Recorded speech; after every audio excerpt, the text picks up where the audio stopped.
Hello, and welcome once again to another episode. So, this being said, I was recently shown a former military intelligence analyst's take on Ukraine, and apparently he's out of the service now, and he apparently served with NATO directly. Now, I've read over this already, and I honestly already kind of like it because the dude speaks my language. Now, there's also a little bit of doubt to all this at the same time, which is how I know that it's also reasonably good. If you can cast just a little bit of doubt on your intelligence, then it's viable intelligence, because it's not always perfect. If you can get anywhere to a 90 to a 98% certainty on your intelligence, it's good. Less than that, you're fucked. If it's 100%, something's screwy.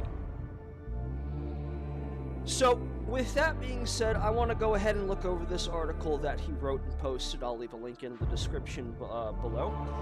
I am going to go ahead and read about it there. I've also gone ahead and basically pulled up some, a little bit of geography as well, because I know some of you are going to be geographically challenged, and honestly, it's going to help a lot. Now, why do I say all this? Because it has to deal a bit with Ukraine.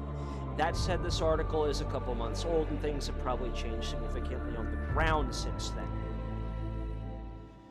So, with that being said, understand that a lot of this is probably at the same time inaccurate, but in the same context, because of the way it's written, of the way he talks about it, I have reason to believe that this is every bit far more accurate than what the news media even says it's going on. Hell, it even explains a lot of the gap that's in the media, and I'll go ahead and put those out right now. First off, you've got the media basically espousing that everything is going well in Ukraine. The Ukrainians are holding out against the almighty Russia. They're grinding down the gears. They're rising up. The civilians are taking back what's theirs, and Putin stands no chance. And yet, ironically, for some reason, at the same time, you've got the president running around to other NATO countries begging for money, arms material, weapons, and fighters. You've got basically civilians coming in to basically create militias, arming themselves as well, sending out weapons out to the civilians as well in an effort to take back New Russia from the Russians. Now, when you put the two of these together and you analyze them, something doesn't add up. Like I said, this guy speaks my language. This is the kind of shit that I used to do back in the day. So, when it comes to shit like this, I have a tendency to believe it far more than I will believe any journalist ever. Because their job as a journalist is to always put a spin on things. Give me shit from an actual intelligence analyst, and I will break that down all damn day. I will eat that up.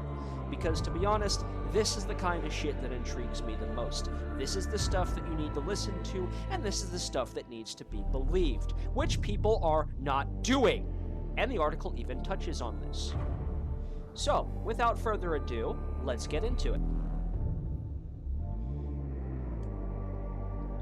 And as I'm reading this, I do apologize if I start coughing a little bit. I'm getting over a little bit of an infection, so I might break out in a coughing fit every so often. But it's kind of a necessary thing. Alright, so with that said, former NATO military analyst blows the whistle on West Ukraine's invasion narrative. So, Jacques Spad, a NATO expert, denounces Western coverage of the Ukraine invasion. Rightly so. And that's Jacques Spad, an intelligence and security consultant and former NATO military specialist. So he's from the French Intelligence Research Center. I will say this about the French. They make some damn good helicopters, and they do really well when it comes to intelligence. So, part 1, On the Road to War. This is going to be a few-parter one here, which basically means it's going to break down not only what happened before, which led up to, but also what kicked off the whole war, some of what went on during it, and what's going on afterwards. So let's start off with what happened with leading up to the Ukrainian conflict. For years, from Mali to Afghanistan, I worked for peace and risked my life for it. It is therefore not a question of justifying the war, but of understanding what led us to it. I note that the experts, who take their turns on television sets, analyze the situation based on dubious information. Most often, hypotheses turn to facts, and therefore we no longer manage to understand what is happening. That is how you create panic. The problem is not so much who is right in this conflict, but how our leaders make their decisions. Let's try to examine the roots of the conflict. It starts for those of us who have, for the past 8 years, have been talking to us about separatists or independence from the Donbass. It's wrong. The referendums conducted by the two self-proclaimed republics of Donetsk and Luhansk in May 2014 were not independence referendums, as some unscrupulous journalists claim, but self-determination or autonomy. The term pro-Russian suggests that that Russia was a party to the conflict, which was not the case, and the term Russian speakers would have been more honest. Moreover, these referendums were conducted against the advice of Vladimir Putin. So, leading up to this, what they're basically saying is that two self-proclaimed republics that were part of Ukraine basically kind of had a referendum of some kind of autonomy that was about Russian speakers. And Putin basically said, you guys really shouldn't be doing that. But they said, too bad, we're going for it anyway. And just to kind of get an idea of where these areas are, here is a map of Ukraine as a whole. These are the Luhansk and Donetsk regions. These are the areas that were basically holding these referendums right here. And the whole area claimed as New Russia. Well, that's Crimea down here. We'll get more into that later on in regards to that. But in case you're so far out of touch in regards to it, here's the area as of right about here. And this is where it stands in the world. So you've got Russia over here. You know, here's Spain, France, the UK, Germany. Everybody knows where these are. So then we got Poland, everybody knows that. Then here's Ukraine over here, and then there's Russia. And then we zoom in right about here, and you'll see this is the area in question that's been having these referendums and everything. So we'll talk a little bit about this one down here. Anyway, back to the article.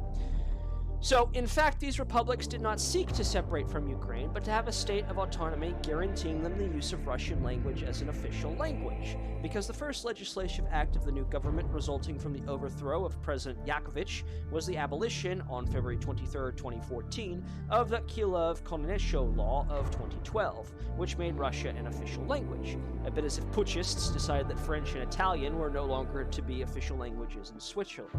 Basically, what this means is that if it's an official language, it's effectively recognized and kind of spoken in the main line here.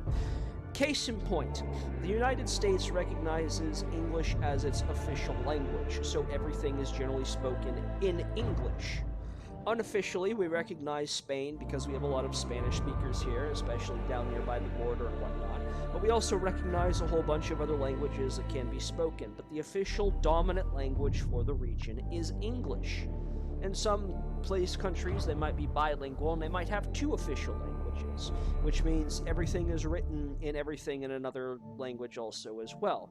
So, case in point, these two regions are basically, there was originally a law that said that Russia would be made an official language in the area, and then whatever Ukraine speaks naturally, I don't know what that is, basically came out and said, nope, Russia will not be an official language. Everything has to be in that one language, which pissed off the locals, because they were pretty much 80% Russian speakers, and they said, give us that back. So they decided to have a referendum to basically say that Russian will be an official language. And Vladimir Putin kind of leaned over and said, you don't really want to do that. Speaking of which, this decision caused a storm in the Russian-speaking population. This resulted in fierce repression against the Russian-speaking regions, such as Odessa, Dnipropetrovsk, Kharkov, Luhansk, and Donetsk. I am probably butchering the hell out of these, which began in February 2014 and led to a militarization of the region and a few massacres, in Odessa and Mariupol for the most important, and at the end of the summer of 2014, only the self-proclaimed republics of Donetsk and Luhansk remained. So, what that means is that basically the Russian-speaking population rose up against the centralized government of Ukraine and said, we're not having this bullshit. And Ukraine said, oh, yes, you are, and basically smacked down the entire region with military force. And at the end of this whole summer of love, the only two republics remained Russian-speaking at the end were those who were pretty much pressed up against the border with a watchful Russian eye. At this stage, too rigid and stuck in a doctrinate approach to an operational art, the Ukrainian staff suffered the enemy without succeeding in imposing themselves. Yeah. Examination of the course of the fighting in 2014-2016, the Donbass shows the Ukrainian general staff systematically and mechanically applied the same operational plans. Basically, they were doing the same thing over and over and over and expecting results. They didn't get them by the time they reached the very end of the thing. They might have overrun the first couple of places, but here's the thing. As it shows here in the next statement, however, war waged by the autonomous was then very much close to what we observed in Sahel, a very mobile operations carried out with light means. With a more flexible and less doctrinaire approach, the rebels were able to exploit the inertia of the Ukrainian forces and trap them repeatedly. So basically, these last two regions basically, I'm repeating myself here, effectively watched the Ukrainian forces repeat the same tactics over again, countered them with a smaller, more flexible guerrilla approach, and basically stagnated them and ground them to a halt. And since they kept doing the same tactics over and didn't adapt to what the guerrillas were doing, well, that shows you why those two areas are pretty much will do this. Now, keep in mind again, this is all during 2014-2016. So this is before, the whole Russiagate thing even was happening. So in 2014, I am at NATO responsible for the fight against the proliferation of small arms, and we are trying to detect Russian arms deliveries to the rebels to see if Moscow is involved. The information we receive then practically comes practically from all the Polish intelligence services and does not match with the information from the OSCESC. In spite of rather crude allegations, we do not observe any delivery of arms and materials from the Russian military. In other words, they're basically coming from Polish intelligence services, and as we all know, Poland has an axe to grind with Russia. So, yeah, this would be a pretty much way to basically scapegoat Russia into, shipping arms to a bunch of insurgent rebels. Turns out the situation was much different than what was actually being reported. The rebels are being armed thanks to the defectations of Russian-speaking Ukraine units, of which cross over to the rebel side. As the Ukrainian failures to progress and the entire tank, artillery, or anti-aircraft battalions swelled the ranks of the autonomous. This is what drives the Ukrainians to commit to the Minsk Accords. So in other words, Ukraine's own military that they sent to grind down these Russian-speaking areas that wanted to continue to recognize the Russian language as their official language, basically defected. They took all the military stuff, gave it to the rebels, and the rebels basically used it to smack down the Ukrainian military. And this is going to make more terrifying sense later. So, in other words, the war is won, so now they must sit down and talk policy, which is committing to the Minsk Accords. But just after signing the Minsk I Accords, Ukrainian President Petro Poroshenko launched a vast anti-terrorism operation, or ATO, against Donbass. Biz replentia placent, poorly advised by NATO officers, the Ukrainians suffer a crushing defeat at Delbasio, which forced them to commit the Minsk II agreements. So in other words, they made a peace treaty, violated that peace treaty, got their shit royally stomped in, and had to commit to a second one. Wow! It is essential to recall here that the Minsk I's September 2014 and Minsk II February 2015 agreements provided for neither the separation nor the independence of the republics, but their autonomy within the framework of Ukraine. Those who have read the Accords, and there are very, very, very few, will find that it is written in full that the status of the republics was to be negotiated between Kiev and the representatives of the republics for an internal solution in Ukraine. In other words, this is an internal problem. The rest of the global community needs to butt the fuck out. This is why, since 2014, Russia has systematically denied their application while refusing to be a party to the negotiations because it was an internal matter for Ukraine. What? What? You're telling me the power-hungry Russia decides not to intervene in an internal accord for something on their border and tells them to sit the fuck down and talk it the fuck out in accordance with basically Russia's, you've got the two republics trying to drag Russia in, saying, negotiate for us, or accept us into Russia. And Russia is saying, no, grow the fuck up and talk this out with Ukraine like you're supposed to. Meanwhile, on the other side, the Westerners, led by France, systematically tried to replace the Minsk Accords with the Normandy format, which brought Russians and Ukrainians face to face. However, let us remember that there were never any Russian troops in the Donbass before February 23 and 24 of 2022. Moreover, OSCE observers have never observed the slightest trace of Russian units operating in the Donbass. Thus, the U.S. intelligence map published by Washington 3rd on December 3rd, 2021, does not show Russian troops in Donbass. Jesus Christ, man! So what you're telling me is that Russia decided to butt out on something that was the internal affairs of something else, and France tried to be France and get the Russians to butt in under the Normandy format.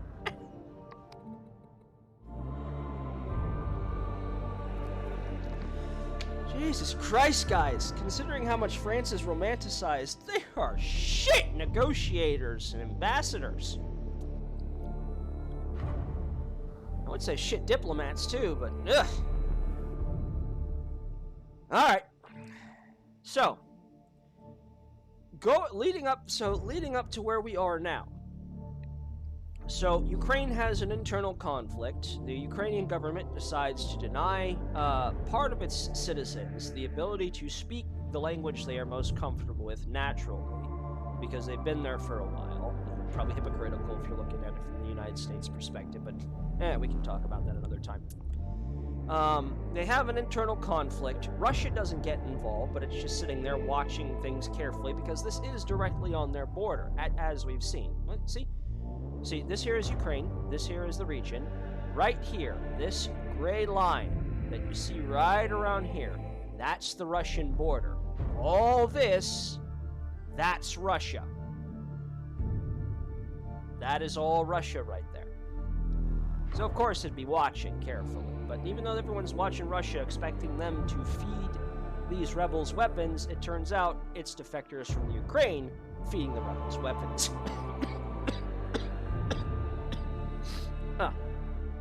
Again, I apologize for this.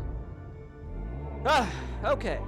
So, and when they sit down and talk, the Ukrainians immediately break the peace treaty, get their shit kicked in, and have to commit to a second peace treaty. Russia decides that it will sit itself out, and France is trying to get Russia to be forced in. Wow. Just wow. Moving on. In October of 2015, Vaskas Hektis, the director of the Ukrainian Security Service, or SBU, confessed that only 56 Russian fighters had been observed in the Donbass. It was even comparable to that of the Swiss going to fight Bosnia during the weekends in the 1990s, or the French who are going to fight in Ukraine today. The Ukrainian army was then in a deplorable state. In October of 2018, after 4 years of war, the Ukrainian chief military prosecutor, Anthony Mataros, said that Ukraine had lost 2,700 men in the Donbass, 891 from disease, 318 from traffic accidents, 177 from other accidents, 175 from poisoning, from alcohol and drugs, 172 from careless handling of weapons, 101 from breaches of safety and rules, 228 for murder, and a whopping 651. Wow, I cannot read. That's a lot of numbers. It's probably because they're all from suicide. 615 from suicide. There we go. Woof! Wow, that's like, suicide is like on the second highest, leading from this one from disease. This one right here is what terrifies me the most. 172 from careless handling of weapons, which means they were just fooling around with the weapons and shooting themselves in the goddamn fucking head. 101 from breaches of safety and rules, meaning they were probably sticking their arms in the tank treads and saying, "What could go wrong?" So with that being said, the fact is that the army, that being the Ukrainian army, is undermined by the corruption of its cadres and no longer enjoys the support of its population.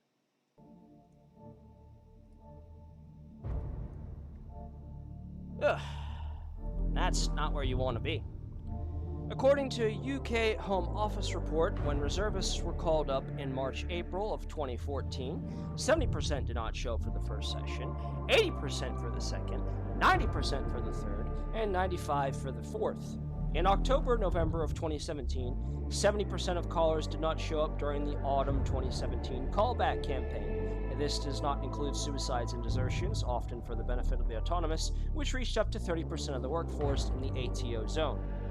Young Ukrainians refusing to go and fight in the Donbass prefer immigration, which also explains, at least partially, the country's demographic deficit. The Ukrainian military Ministry of Defense then turned to NATO to help make its armed forces more attractive. Having already worked on similar products within the framework of the United Nations, I was asked by NATO to participate in a program intended to restore the image of the Ukrainian armed forces. But it's a long process, and the Ukrainians want to go quickly. Oh, God. Yep. They want it now, but it's not a process that goes quickly. Thus, to compensate for the lack of soldiers, the Ukrainian governments resorted to paramilitary militias. They are essentially made up of foreign mercenaries, often far-right activists. As of 2020, they constitute around 40% of Ukrainian forces and number around 102,000 men, according to Reuters. They are armed, financed, and trained by the United States, Great Britain, Canada, and France. There are more than 19 nationalities, including Swiss. Western countries have therefore clearly created and supported the Ukrainian far-right militias. In October of 2021, the Jerusalem Post sounded the alarm by denouncing the Centurion Project. These militias have been operating in the Donbass since 2014 with Western support. Even if we can discuss the term Nazi, the fact remains that these militias are violent, convey a nauseating ideology, are virulently anti-Semitic, and their anti-Semitism is more cultural than political, which is why the adjective Nazi is not really appropriate. Their hatred of Jews comes from the Great Famines in the years of 1920 to 1930, the Great Depression, in Ukraine, resulting from the confiscation of crops by Stalin in order to finance the modernization of the Red Army. However, this genocide, known in Ukraine under the name of Holodomor, was perpetrated by the NKVD, the ancestor of the KGB, whose upper echelons of leadership were mainly comprised of Jews. That is why today Ukrainian extremists are asking Israel to apologize for the crimes of communism. As the Jerusalem Post reports, we are therefore a long way from a rewriting of history by Vladimir Putin. So you've got the Nazis basically demanding Israel to apologize for the crimes of communism, which is basically communist Jews stealing all the food from the Nazis in the area.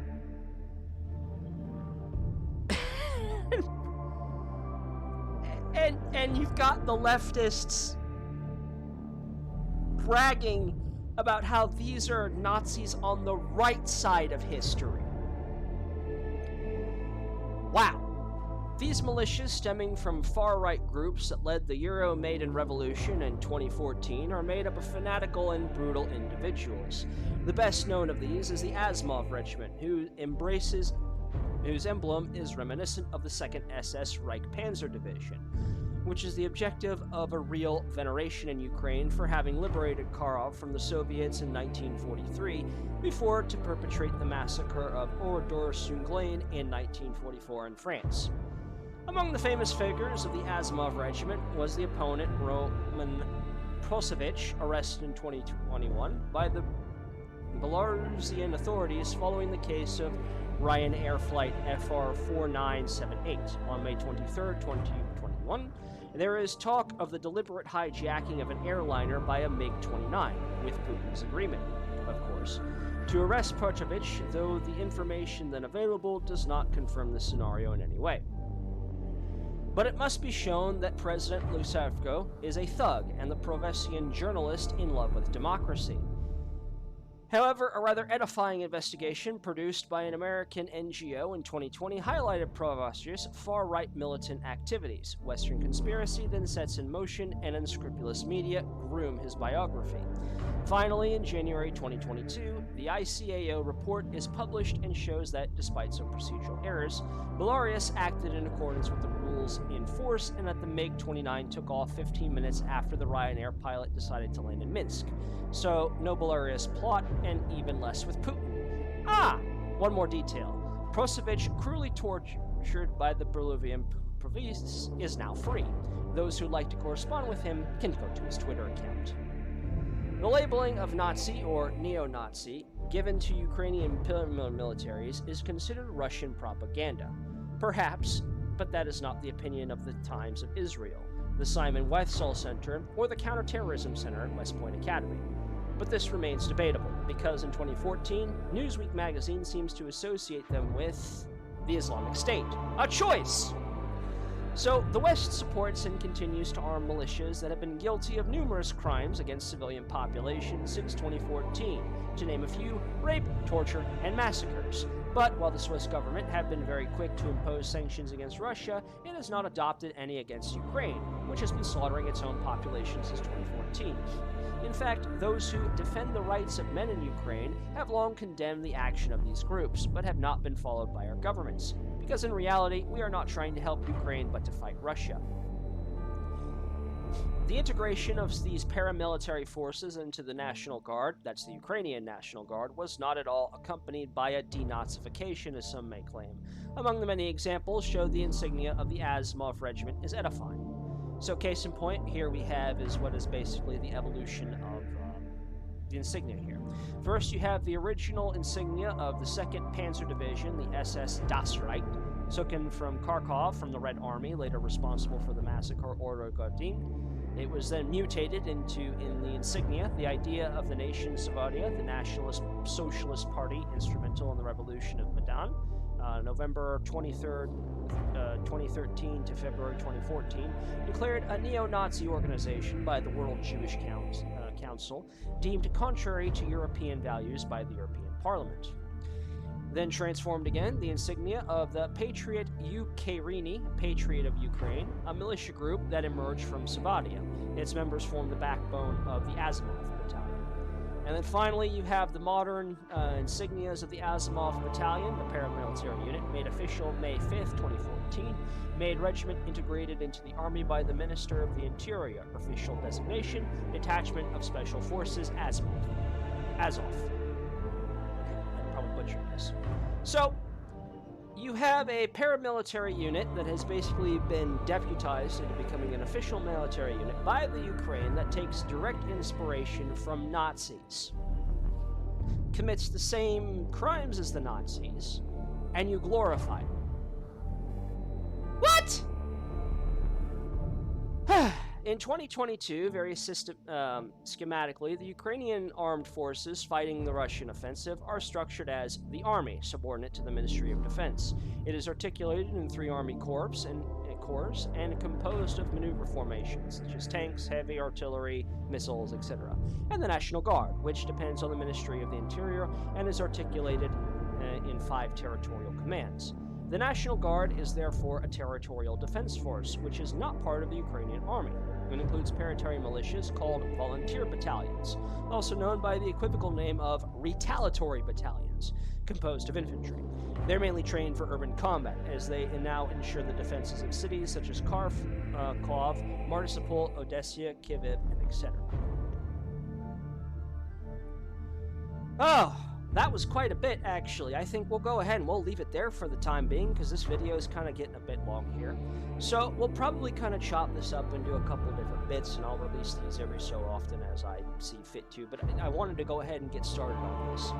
But I mean, holy Jesus, that is quite the lineup into the Ukrainian war. Kind of puts things in a whole different light, doesn't it? I mean, this is what intelligence analysts do. This is what they do. This is the language I speak. They look at everything, what leads up to a situation, what can create a situation. They look for the patterns and identify when those patterns emerge. And when those patterns start to emerge, that's when they can make some speculations. And when you do that, that is what helps create actionable intelligence. This allows us to create warnings. These warnings then filter down to the actual combat units and help them out. Basically saying, hey, this is what we've noticed. This is what we've come to expect. These are some examples of what happens beforehand, so keep an eye out for these specific things. And most of the time, I know the whole thing about military intelligence being a misnomer is, well, it's a trope into and of itself, but at the same time, it's usually fairly accurate, especially when it's done by proper intelligence analysts. And when military actually acts on it, you know, it's usually pretty helpful. If nothing else, it saves a lot more lives. Of course, no plan survives contact with the enemy, so when shit hits the fan, well, shit hits the fan. I mean, that's how it goes.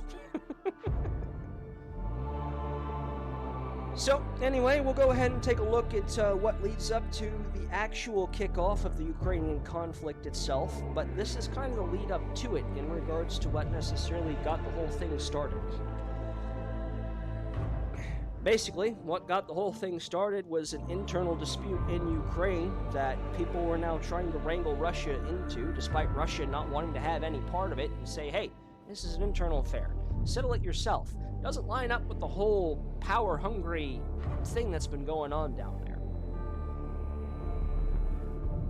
Of course, there's a lot of this here that also kind of answers some of those questions early on as to what's going on, and we'll probably see more as to why there is this kind of conflict in the media about how Ukraine is winning the war against Russia, but for some reason doesn't seem to have kicked Russia out yet. He'd be all over the news by now if they'd successfully beaten them back to the border and run them back over saying, don't come back now, you hear. That's really what I think the media is looking for, but they haven't gotten it yet, which means Russia is doing a far better job than the media would suggest. But in any case, that'll probably answer some of those questions for next time. So with that being said, I will see you in the next part, and we will go more over into what leads up to the war proper. In the meantime, I may just be screaming into the void about all this.